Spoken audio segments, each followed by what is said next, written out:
Olá! Começando o nosso primeiro programa de 2024. Não é o primeiro programa na rádio, nem é o primeiro programa nas nossas redes sociais, já tem muito, mas é logo o início, na primeira semana do ano. Val Capelli, eu acho que você está meio atrasado. O branco era na virada, Val Capelli. Não, na virada eu virei de laranja. E agora estou de branco nesse programa.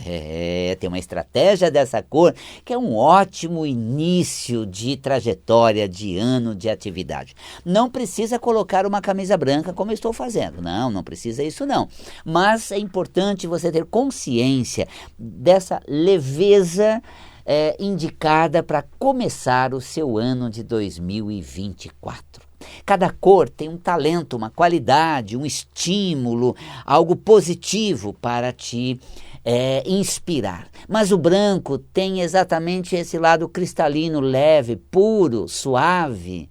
E nada melhor do que esse estado de espírito, essa condição emocional para começar a trajetória do ano dessa forma. Estamos começando um ano, primeira semana. Um ano é como se fosse um livro que abre. Mas peraí, Val Capelli, um ano é só uma mudança de calendário. Apenas de um dia passa para o outro, de uma semana para outra. É uma sequência existencial, biológica, planetária, mas não é bem assim não. Sabe por quê? É claro, o planeta completou um ciclo. Ele tem um ciclo no seu movimento de rotação e translação, nós temos todo o movimento que vai se fazendo, mas também cria-se uma condição social de mudança cíclica, de mudança de calendário, de mudança de ano. Associa-se também a uma festa religiosa de elevação que desperta amor ao menino Jesus, o amor e solidariedade para presentear as pessoas, união entre a família. Então, cria todo esse ambiente elevado que ajuda a realmente elevar o padrão, elevar a consciência e sair daquele rancor, daquele peso, daquela condição mais densa de a gente ficar realmente muito mal perante a situação, com aquele ranço difícil. Então a gente já transmuta isso com essa esfera de espiritualidade, as luzes natalinas, a solidariedade, o espírito de Natal, aquele ímpeto fraterno, isso tudo é maravilhoso, eleva o padrão. Aí começamos um ciclo. Então, mais do que essa questão religiosa, essa questão de estímulo, né, da mídia, de calendário, mais do que isso, acontece algo muito interessante, que isso passa a fazer parte de um inconsciente coletivo, de uma esfera de mudança. E quando a gente entra nessa esfera de mudança, a gente quer mudar alguma coisa também, a gente quer fazer algo diferente. A gente quer começar um período melhor, a gente quer começar a pôr em prática algumas coisas, a gente quer parar de fazer outras. E aí, eu diria, há uma grande influência desse estado interior. E esse estado interior, ele acaba sobrepondo aquela questão calendária, aquela questão sequenciada, do mesmismo. Isso cria uma comoção, impulsiona novas ações e comportamentos. Essa conduta diferente favorece de alguma forma. E o branco, nesse sentido, nos inspira a que comecemos leves, desempregnados de tudo isso, iluminados com os nossos talentos. Cada cor, trabalhei muito as cores na virada, cada influência que elas têm, o vermelho, a motivação para você pôr o pé no chão, o laranja, que é a cor indicada para 2024, o laranja, que é a cor para esse ano agora, essa questão da ousadia, do dinamismo, descortinar, ser arrojado, empreender, todas essas qualidades do laranja que foi amplamente divulgada durante esse período da virada, né, da semana passada para essa, falamos muito a respeito, vários vários vídeos, também outros programas de rádio, eu me dediquei a isso. Venho trabalhando essa temática nos últimos programas e nas últimas semanas. Fiz até uma palestra a respeito, um vídeo gravando, enfim, muito bacana, bastante informação nesse sentido, sobre o laranja para 2024. O amarelo também, das leveza, aquela luz que brilha e irradia. O verde, equilíbrio, bom senso, ponderação. As cores nos inspiram essas qualidades, as cores despertam esse sentimento de acordo com a influência dela. O azul, fé, companheirismo, amizade. O violeta, espiritualidade, elevação, transcendência. Tudo são fatores assim muito bacana que a gente aciona dentro da gente e traz para o novo ciclo. Então começa um ciclo como se a vida te colocasse numa página em branco das novas ações. E você pode começar de novo, começar diferente, ser diferente. Nós temos a oportunidade de ser novos, de inovar, de recomeçar. E nada como branco para descortinar aqueles ranços do passado, aquela bolha cristalizada do mesmismo e ter um começo brilhante, maravilhoso, um começo assim realmente leve, sem aquela turvidez das emoções pesadas, da confusão interior, aquela sensação ruim de desconforto, tudo fluido, leve, sereno, suave. Isso é o branco. E é interessante que a vida nos dá a oportunidade de recomeço sempre. Podemos ser novos, diferentes, retomar tudo de novo a cada momento, a cada ano, a cada dia, a cada fase. E isso nos inspira muito.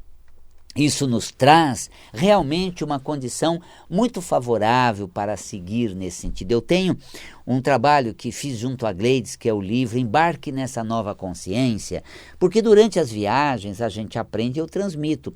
E um dos aprendizados que cabe aqui, nesse recomeço, na possibilidade de recomeçar novo, tudo outra vez, foi a inspiração do workshop que fizemos em Foz do Iguaçu, do lado argentino, naquelas matas do Parque Nacional da Argentina, do Iguaçu, em Puerto Iguaçu, na Argentina, do outro lado, né, nós temos Foz do Iguaçu fazendo fronteira com o Paraguai e também com a Argentina. A cidade argentina tem ali aquele parque nacional, e ali tem inclusive várias tribos indígenas que ainda hoje estão ali, e numa das viagens nossa, um indígena caminhava com a gente falando das armadilhas que ele usava, tanto para caça, para alimentar a tribo, e uma delas era a armadilha de tatu. Narrei isso já em outros momentos e também no livro Embarque nessa Nova Consciência, autoria Val Capelli e Gleides Testa, Gleides Urbano, né? Eu e a Gleides fizemos esse livro junto, uma ótima leitura, porque de cada lugar que nós fomos, o grande aprendizado, as vivências, você tem ali nesse livro. E dessa armadilha de tatu, a gente aprende que o tatu ele é capturado, preso e assim tem sua vida comprometida, porque ele não consegue andar para trás. E a armadilha dele consiste num cone que ele, quando vai para frente, afunila e ele não tem saída se não andar para trás. Ele não anda para trás, ele fica ali esperando para ser abatido quando o indígena chega lá e leva ele para a tribo para alimentar o seu povo. Que ele não tem espaço para dar volta e não pode voltar atrás. E ele é abatido por isso. Nós temos na vida oportunidade de voltar sempre atrás. Se tentarmos de um jeito, nos dermos mal, se investir de uma maneira e foi mal, se ousarmos e quebrar a cara, podemos voltar atrás. Só precisamos lidar com o nosso orgulho, né, gente? Ou seja, retomar a estaca zero, admitir que não estávamos tão certo, seguro, altivo daquele jeito, falseamos. Ou seja, abalamos, caímos, não alcançamos, não era por ali. Retomar, né? Voltar atrás, retomar a situação. Só precisa, né, colocar o seu orgulho entre as pernas, colocar ali, baixar o orgulho, voltar atrás e começar tudo de novo. Só tem uma situação na vida que não nos permite voltar atrás, a criminalidade. Se você vai para um caminho do crime, você é marcado e não volta atrás. Seja por uma ficha criminal, seja por um acordo com um mundo criminal, onde você é um arquivo vivo e não pode sair assim sabendo de tudo que você sabe. E aí nós temos as execuções, que põem fim à vida. Então, se você não estiver fazendo algo voltado à criminalidade, se tudo der errado, você pode recomeçar tudo de novo, da estaca zero. Claro, gente, com desenchavido, orgulho, rebaixado, tendo a humildade e o reconhecimento que você não estava tão certo assim, mas podemos voltar atrás. E é isso que a vida traz. Então, tem uma boa leitura nesse livro, Embarque nessa Nova Consciência. Além de tantos temas, tem esse também, que é desenvolvido num capítulo brilhantemente. Mas nós estamos no início de ano. E isso nos inspira ao seguinte: podemos recomeçar. Ou podemos dar início por uma única vez. E aquele medo, vai dar certo, vai dar errado? Não tenha. Por quê? Porque se nada for como você prospecta, você retoma, volta à estaca zero. Só precisa fazer uma visita às suas emoções. Como está o seu orgulho? Está dando para dar uma baixada na sua bola? Porque a gente fala, não, eu estou certo, é assim mesmo, de um outro jeito não funciona, aquela garganta toda infla o peito, acentua, enaltece o ego, e aí fica difícil, né? Você tem que botar o rabinho no meio das pernas e falar, falhou, né? Tá, não tem nada a ver. Não é bem assim não, estava equivocado, desculpa aí, né?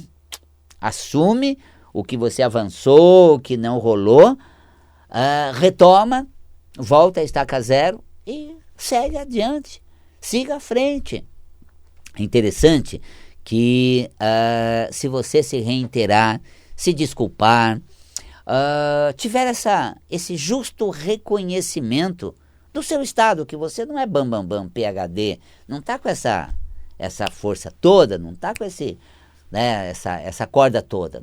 Admita, isso é humildade, reconhecimento do seu limite, reconhecimento de até onde vai sua capacidade. Eu não sou PhD, não sou o cara extraordinário, não é toda poderosa, magnânime, absoluta, não, deixa a desejar. Tenho lá meus pontos de aprendizado, minhas falhas, quem não tem? Não somos tão perfeitos, tão certo assim, nem sempre damos certo de primeira. Difícil você emplacar de primeira, né? São muitas tentativas, acerto e erro, você vai norteando a sua vazão, as suas escolhas, e as coisas vão encaminhando numa determinada direção. Por isso, se você tiver essa humildade, que é o justo reconhecimento das suas faculdades, mas não exacerba o que você não enaltece o que você não tem, porque a gente fala às vezes em humildade, parece uma pessoa que rasteja. Não, é muito humilde aquele que reconhece no que é bom. Tá? Como também precisa ser humilde para reconhecer onde você não é bom o bastante, para você aprender, continuar numa escala de aprendizado. Então, a humildade é quando você fala assim, isso eu mando bem, disso eu manjo, isso eu entendo. Porque, claro, gente, estou aqui me comunicando a você, estou falando desse assunto, sou psicólogo, comunicador, escritor, faço isso há mais de 30 anos. Eu não sei se vou falar direito, eu não sei se vai dar certo. Val Capelli, você faz isso com o pé nas costas, Val Capelli. Você expressa, manifesta, comunica, né? Assim, de boa. Posso, claro, gaguejar, posso errar durante a minha fala, posso cometer algum exagero, tudo isso pode acontecer. São as variantes da comunicação, mas eu mando bem, dou conta da comunicação. Né? Agora, eu não sei se vou falar direito, eu não sei se vai sair bem, eu não sei. Não, pode ser que eu não atinja um objetivo da comunicação em alcançar a melhor informação, em passar da melhor maneira, com clareza e compreensão. Isso pode acontecer. Ou você não entende, ou eu não explico direito, ou na explicação eu me perco, tudo isso pode acontecer. Mas eu mando ver, dou um jeito, me comunico. Tá? Agora, quando trata de fazer alguma coisa, vai lá no programa do computador e faz ali um arquivo, faz ali uma... gente, aí já não sou, não, para isso daqui, tem uma coisa assim, às vezes, o escritor é um bom escritor, mas não é um bom comunicador. Eu assisti entrevistas de escritores que eu admiro, com séries memoráveis, com venda assim, incrível. Passando por uma entrevista, falei, gente, eu vou assistir porque é a pessoa tudo de bom na literatura. assistindo a entrevista, na ocasião ainda, o antigo programa do Jô Soares, gente, que fiasco, que entrevista nada a ver, que colocação verbal que não convence. Então a comunicação escrita, ele é tudo de bom, não necessariamente a falada. E tem pessoas que se comunicam verbalmente brilhantemente, comunicadores assim, memoráveis, que têm uma retórica assim maravilhosa, mas não necessariamente são escritores. Precisam desenvolver a arte da escrita. Tá? Então, nem sempre o comunicador é um bom escritor, e o contrário também. O bom escritor é um exímio comunicador. São duas áreas. Por isso a gente tem pessoas que são doutores, tem pós-doc, PhD, numa área. Você vai ouvir uma palestra, assistir uma exposição oral dele e falar: meu Deus, será que ele comprou esse título? Não acredito que... Porque ele se atrapalha, ele não consegue... Você vê que ele é um excelente pesquisador, um excelente relator das pesquisas, que fez as suas teses fundamentadas, com um nível de comprovação brilhante, mas na hora de transmitir verbalmente, na comunicação verbal, e a coisa pega. É nessa hora que a coisa pega. Então, o que acontece? A gente não tem essa coisa exímia dos dois lados. Ó, falar eu mando bem, escrever já não é o meu forte. Escrever eu escrevo bem, falar já não tenho tanta habilidade assim. Tá? Eu tive a oportunidade na minha vida, eu chamo de oportunidade, porque há uma tendência nossa de tornar a comunicação verbal o nosso carro-chefe, e aí adormecer um pouco a escrita. Isso acontece aqui, ó, no WhatsApp. Você parou de escrever, começa a fazer tudo áudio, vai áudio. Aí a tua escrita fica meio que difícil. Você não escreve carta, não escreve e-mail, nem escreve mensagem. As frases de WhatsApp que já eram curtas são extintas pela voz, você manda áudio.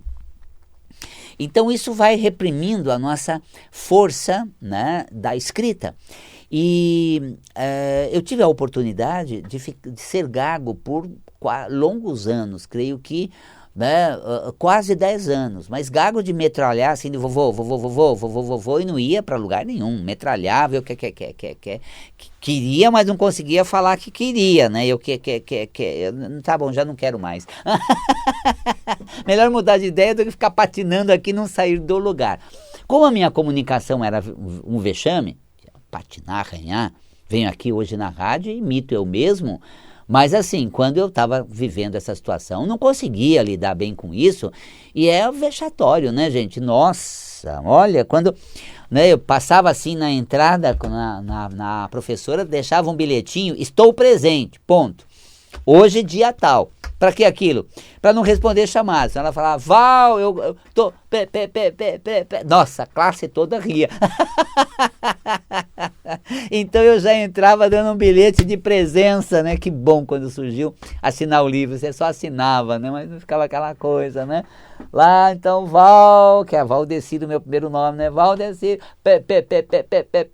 que foi? Tá chovendo? Não, é o Val querendo responder a chamada, né? Então, como a comunicação verbal, ela retraiu, a escrita aumentou. Então mandava assim, bilhetes, escrevia coisa de uma maneira assim, a convencer, tipo, não, deixa eu falar não, deixa eu só escrever. E aí eu desenvolvi, né, mais a escrita. E uma outra coisa, gente, a escuta também, porque é mais fácil eu ouvir do que eu responder, falar. Então eu preferia que as pessoas me passassem as coisas do que eu transmitisse a elas, senão você já sabe, né? É que não saía nada. Então, então fala que eu te escuto, né? Pode falar que eu ouço. E isso me deu uma outra faculdade, não só a da escrita, para dar vazão à minha comunicação, mas também a audição, a ouvir, a sentir o que vem de fora, a perceber as pessoas, porque o bom comunicador também às vezes é um péssimo ouvinte, gente. Você tem quase que ficar de pé em cima da mesa para ele parar, quase tirar a roupa, ele falar: o que parou? O que está acontecendo aqui? Ah, parou, até que enfim. Você está tão empolgado na sua explanação que você não está dando espaço para a gente interagir com você, está se tornando um monólogo de um entusiasta, e o que é legal ter um diálogo, vai tornar a nossa relação melhor se for uma comunicação dialogada, mas para você ouvir, pelo amor de Deus, você não escuta? Você não acolhe? Então, o comunicador às vezes é um péssimo ouvinte também. Mas tudo, gente, é superação. Eu gosto de uma frase que o Adhemar Ramos falava muito, né? Nossa, porque o Adhemar Ramos sempre foi notável pelo seu extraordinário conhecimento de ocultismo, é uma enciclopédia ambulante, e quando perguntava a ele, né, ele dizia assim, isso aqui é 10% de inspiração e 90% de transpiração. Era uma frase dele assim, célebre, né? 90% de transpiração é pesquisar, ler, estudar, varar a noite, escrevendo, lendo, quebrando a cabeça, tentando entender, formulando raciocínio, montando apresentação, que nem eu dou uma aula, faço uma palestra. Dei uma palestra de lançamento do livro agora, Embarque nessa Nova Consciência, uma palestra de meia hora, nem isso. Levamos umas 6 horas, eu e a Gleice, para montar a palestra. Como assim, Val Capello? Nunca palestraram? Não, o lugar, a experiência do lugar, o que vai colocar naquele lugar, como é que ele está no livro, que contexto tem aquilo. Quando a pessoa fala, ô Val Capello, você faz uma palestra para a gente? Não é assim. Uma palestra requer que eu debruce no tema, sequencie o assunto, ilustre aquilo, coloque palavras-chave, coloque uma imagem que reforça aquele conceito, que tem a ver com a filosofia que eu vou abordar naquele assunto. Nossa, gente, no mínimo a palestra de 1 hora, eu preciso de umas 6 a 8 horas para montar. Uma que já está pronta só para finalizar, 4 horas, né? Então, às vezes, eu vou fazer uma aula de um curso novo, além de toda a bagagem, experiência que eu já tenho pesquisado, leva um dia montando a reunião dos temas objetivos para estar transmitindo. Então, é dedicação, empenho. Assim você se torna um bom comunicador, você supera, e já dei curso até de oratória, porque como psicólogo, como comunicador, e com a superação toda, né, na fala, com a gagueira, a escrita, por exemplo, hoje estou entrando agora em 2024, faço 60 anos. Eu sou da época que a gente ficava para a segunda época. Hoje né, você tem as retenções todas, fica para DP, né, então você tem lá outras questões, mas antes era a segunda época, e a única matéria que eu ficava para a segunda época era português. Então, Val Capello, você é um escritor, mas eu era péssimo na redação, era péssimo na escrita, e hoje eu dando as dicas para minha filha, hoje com 24 anos, que se formou em arqueologia, a Valéria, de como você responder uma pergunta, né, na prova. E ela fala assim, olha, graças ao meu pai, mesmo eu não sabendo a resposta, eu garanto 50% daquela questão pelo meio certo, pela forma como eu construo o texto da resposta. Ah, tá vendo? Que é bem essa construção, né, da estrutura da língua, da gramática, para você adentrar ao assunto. Então, essa introdução ao tema, isso tudo. Então, isso é desenvolvimento, não diria técnica, é realmente empenho a encontrar as maneiras. E o conhecimento técnico também, de redação, disso tudo, que nos dá, né, um conhecimento maior. E a humildade de falar, olha, preciso consertar isso.